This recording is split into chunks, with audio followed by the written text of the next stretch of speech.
जय माता दी। राधे राधे दोस्तों, कैसे हैं आप सब।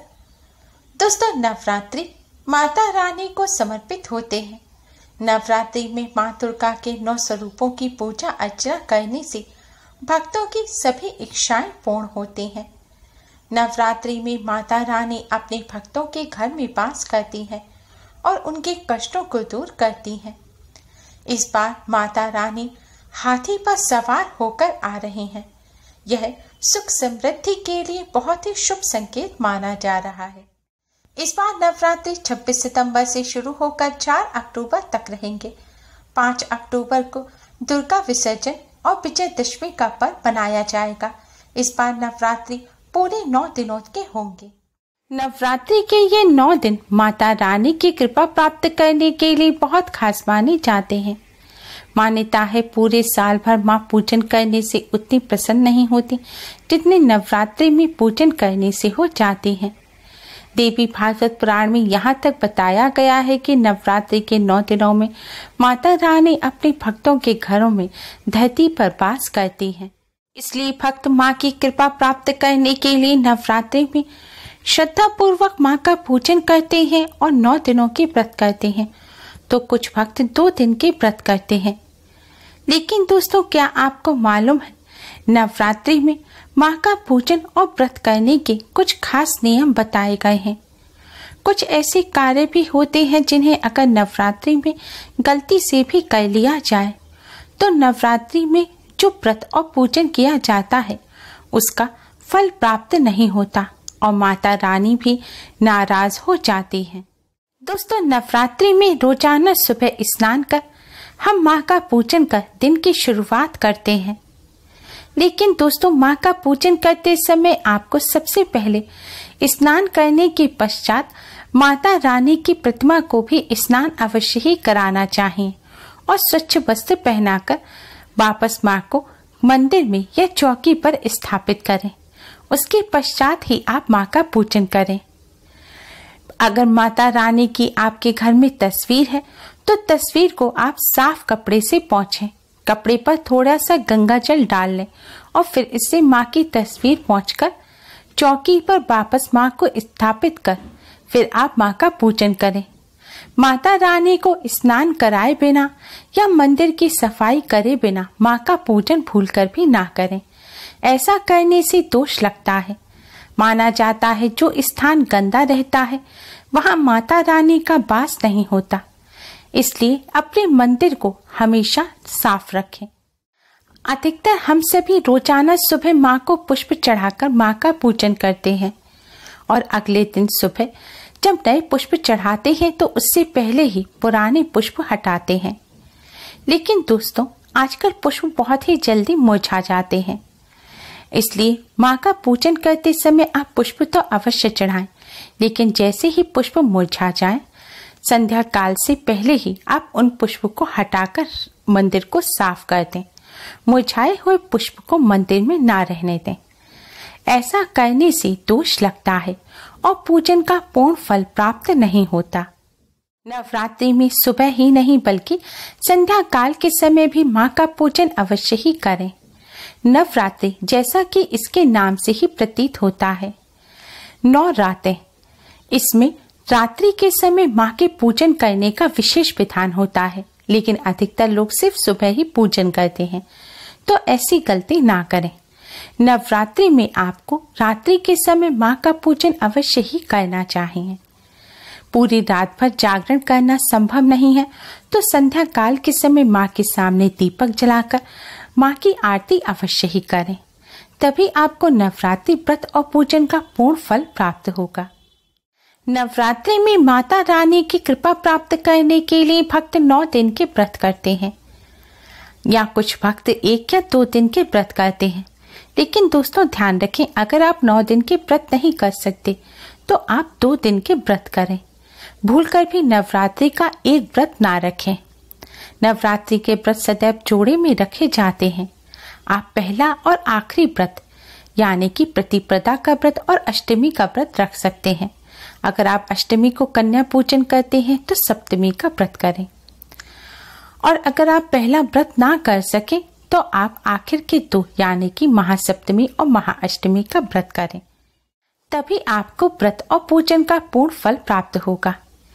एक व्रत करने से व्रत का फल प्राप्त नहीं होता।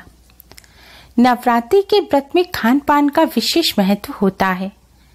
अधिकतर हम सभी जानते हैं कि नवरात्रि के व्रत में फलहार ही किया जाता है, यानी कि अन्न का सेवन नहीं किया जाता। और अधिकतर लोग फलहार के नाम पर अन्न और मांसाहार को छोड़कर सभी चीज खा लेते हैं। यही वह गलतियां कर बैठते हैं।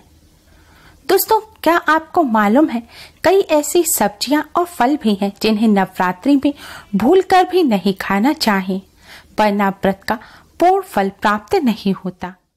नवरात्रि में अन्न यानी कि रोटी, चावल, सभी प्रकार की दालें, सभी प्रकार के अनाज जैसे कि बाजरा, मक्का, जौ इत्यादि के अलावा दोस्तों आपको मटर का भी सेवन नवरात्रि में भूलकर भी नहीं करना चाहिए। लोग मटर को सब्जी समझते हैं और उसका सेवन कर लेते हैं, लेकिन दोस्तों मटर अन्न है और मटर का सेवन अगर आप नवरात्रि के दौरान कर लेंगे तो इससे आपको व्रत का पूर्ण फल प्राप्त नहीं होगा। आपका व्रत टूट जाएगा और माता रानी आपके व्रत और पूजन को स्वीकार नहीं करेंगी और इससे आपको दोष भी लगेगा। मटर के अलावा दोस्तों ऐसी सब्जियां और फल जिनका स्वाद कड़वा, कसेला या खट्टा होता है, जैसे कि कड़वी सब्जी होती है करेला, फलों में आंवला कसेला होता है, खट्टा होता है, इसका सेवन भी आपको नवरात्रि में नहीं करना चाहिए। आंवला के अलावा नींबू और कच्ची कैरी जिसे अमिया कहते हैं, यह बहुत खट्टे होते हैं और इनका सेवन भी नवरात्रि में भूलकर भी नहीं करना चाहिए। ऐसे अंगूर, संतरे और अनानास जो खट्टे होते हैं, उनका सेवन भी नवरात्रि में व्रत रखने वालों को भूलकर भी नहीं करना चाहिए। अगर आप कड़वी, कसेली या खट्टी किसी भी फल या सब्जी का सेवन नवरात्रि व्रत के दौरान करते हैं तो आपका व्रत टूट जाएगा और आपके व्रत और पूजन निष्फल हो जाएंगे। साथ ही आपको पाप लगेगा और माता रानी भी नाराज हो जाएंगी। इनके अलावा दोस्तों आपको नवरात्रि में प्याज और लहसुन का सेवन भी नहीं करना चाहिए। प्याज और लहसुन को तामसिक माना गया है और तामसिक चीजों का नवरात्रि के दौरान सेवन करने से कष्ट मिलता है और पूजन भी अधूरा रह जाता है। इसलिए भूलकर भी प्याज और लहसुन का सेवन नवरात्रि के दौरान ना करें। दोस्तों, नवरात्रि के व्रत केवल खाने पीने का परहेज ही नहीं है, बल्कि आपको अपने व्यवहार को भी संयमित रखना चाहिए। आपको भूलकर भी नवरात्रि के दौरान किसी की निंदा नहीं करनी चाहिए और लड़ाई झगड़े तो भूलकर भी ना करें। नवरात्रि के दौरान कोई आपको 2 बातें सुना भी दे, आप शांति से सुन लीजिए, लेकिन भूलकर भी किसी से झगड़ा ना करें। अपने मुंह से अपशब्द या गाली गलौज ना निकालें। मन में भी किसी को गाली ना दें, ना ही कुछ बुरा बोलें, क्योंकि माँ से मुंह से निकली बात ही नहीं सुनती, बल्कि वह आपके मन को भी जानती हैं। अपने मन में भी कोई बुरे विचार ना लाएं। नवरात्रि के दौरान पूर्ण रूप से ब्रह्मचर्य का पालन करें।